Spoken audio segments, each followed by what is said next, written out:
Sa Abril 2025, isang mahalagang pagbabago ang magaganap sa sistema ng social welfare sa Pilipinas, lalo na para sa mga senior citizens na itinuturing na indigent o mga nakatira sa ilalim ng poverty line. Mag-umpisa ang gobyerno, sa pamamagitan ng Department of Social Welfare and Development, YAVE, na ipatupad ang bagong 1,000 bawat buwan na social pension para sa mga indigent senior citizens.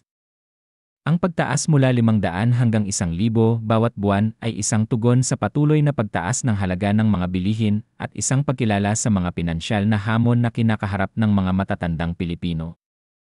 Layunin ng Social Pension Program na magbigay ng pinansyal na suporta sa mga senior citizens na walang matatag na pinagkukunan ng kita. At ito ay partikular na nakalaan para sa mga hindi tumatanggap ng pensyon mula sa ibang mga ahensya ng gobyerno tulad ng Government Service Insurance System, GSIS, Social Security System, LAS, o anumang pribadong pensyon.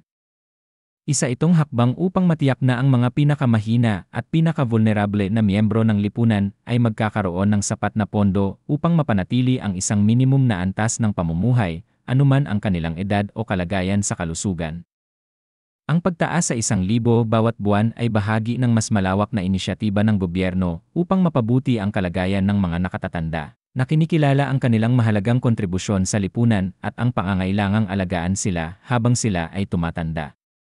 Ang mga pagbabagong ito ay hindi lamang mga numero sa papel, may malalim itong epekto sa buhay ng mga senior citizens na nahihirapang tugunan ang kanilang pang-araw-araw na pangangailangan.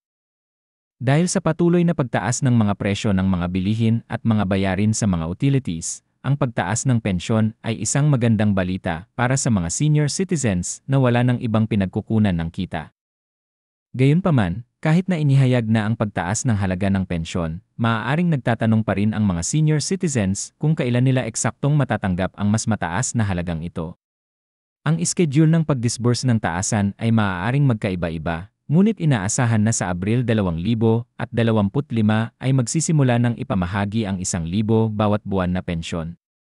Ang mga lokal na pamahalaan, LGUs, kasama ang OSCA, Office of Senior Citizens Affairs, ay magiging mahalaga sa pagsisiguro na ang pensyon ay maipamahagi ng maayos at mabilis. Kailangang manatiling updated ang mga senior citizens at kanilang pamilya tungkol sa mga tiyak na araw at proseso sa kanilang mga lokal na lugar dahil maaaring magkaiba-iba ito depende sa rehiyon. Isa sa mga mahalagang aspeto ng programang ito ay ang pagsisigurado na tanging ang mga tunay na nangangailangan lamang ang makikinabang. Ang Social Pension Program ay nakalaan para sa mga indigent senior citizens, yaong mga nabubuhay sa kahirapan at walang sapat na paraan upang suportahan ang kanilang sarili. Kabilang dito ang mga senior citizens na walang pinagkakakitaan o ang mga may napakaliit na kita na hindi sapat para sa kanilang pang-araw-araw na pangangailangan. Kabilang din ang mga senior citizens na may karamdaman, kapansanan, o iba pang mga kondisyon sa kalusugan na nagiging sanhi ng kanilang kawalan ng kakayahan upang magtrabaho o kumita ng pera.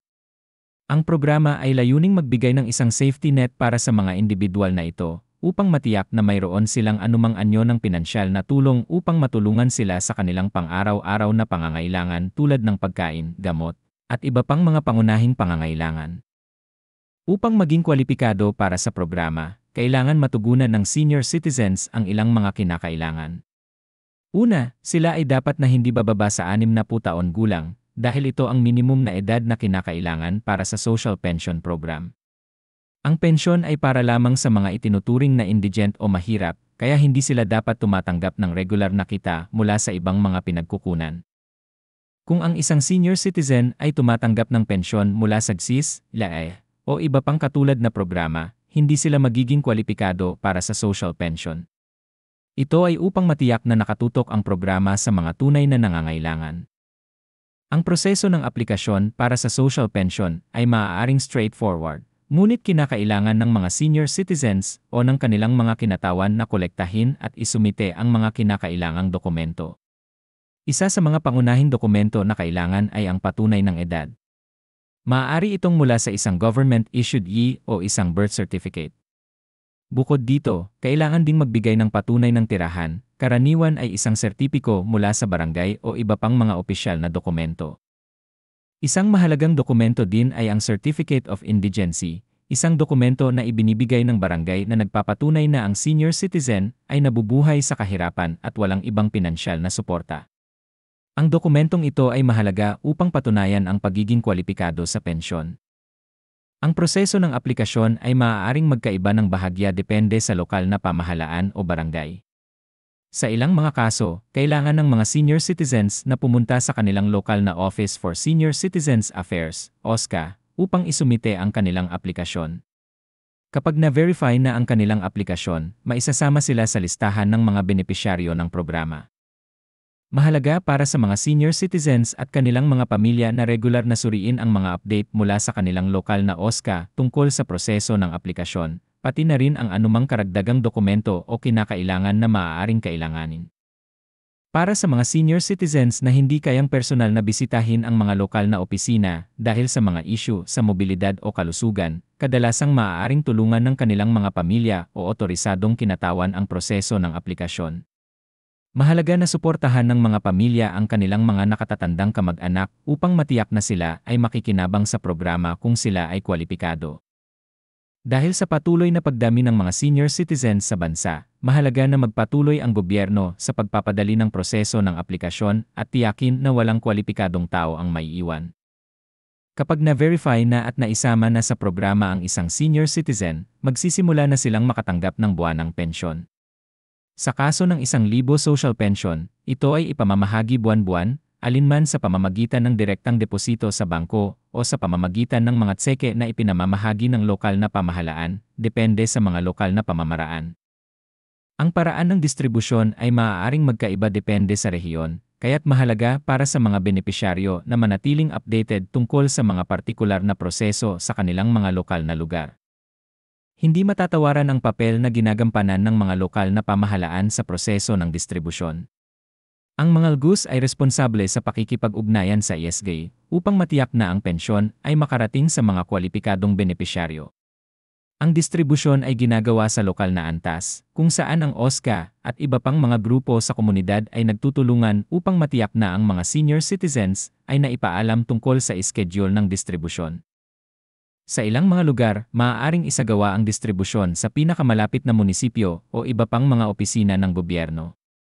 Dapat ding tandaan na para sa mga senior citizens na walang bank account o ibang paraan ng pagtanggap ng pensyon, may mga karaniwang arrangements na ginagawa para sa direktang pamamahagi ng mga tseke. Bukod sa social pension, mayroon ding iba pang mga programa na makikinabang ang mga senior citizens, kabilang ang mga diskwento sa gamot, transportasyon, at iba pang mga pangunahing serbisyo. Layunin ng mga programang ito na pasimplehin ang buhay ng mga senior citizens na madalas nahaharap sa mga pinansyal at kalusugan na hamon habang sila ay tumatanda.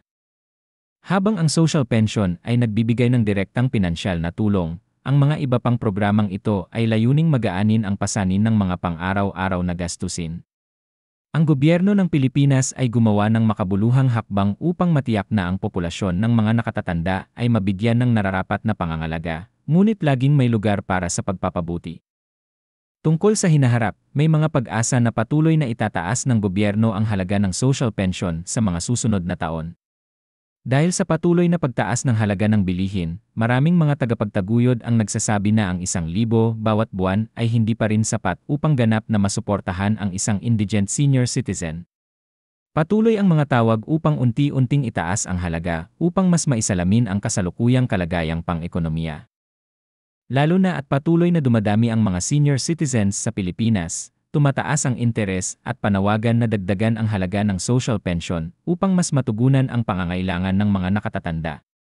Sa mga darating na taon, maaring pag-usapan pa ang sapat na halaga ng social pension at ang pangangailangan para sa mas matibay na suporta para sa mga senior citizens. Sa kabuuan, ang 1,000 bawat buwan na social pension program na magsisimula sa Abril 2025 ay isang makabuluhang hakbang para sa kapakanan ng mga indigent senior citizens sa Pilipinas. Ipinapakita nito ang pagtutok ng gobyerno sa pagpapabuti ng buhay ng mga nakatatanda at pagtugon sa kanilang pinansyal na pangangailangan. Ngunit ang tagumpay ng programa ay nakasalalay sa tamang at mabilis na distribusyon ng mga pondo, pati na rin sa kooperasyon ng mga lokal na pamahalaan at aktibong partisipasyon ng mga senior citizens at kanilang mga pamilya. Habang patuloy na umuunlad ang programa, mahalaga na tiyakin ng lahat ng mga kasali na ito ay makarating sa mga pinaka-nangangailangan at magbigay ng makabuluhang tulong upang mapabuti ang buhay ng mga nakatatanda sa bansa.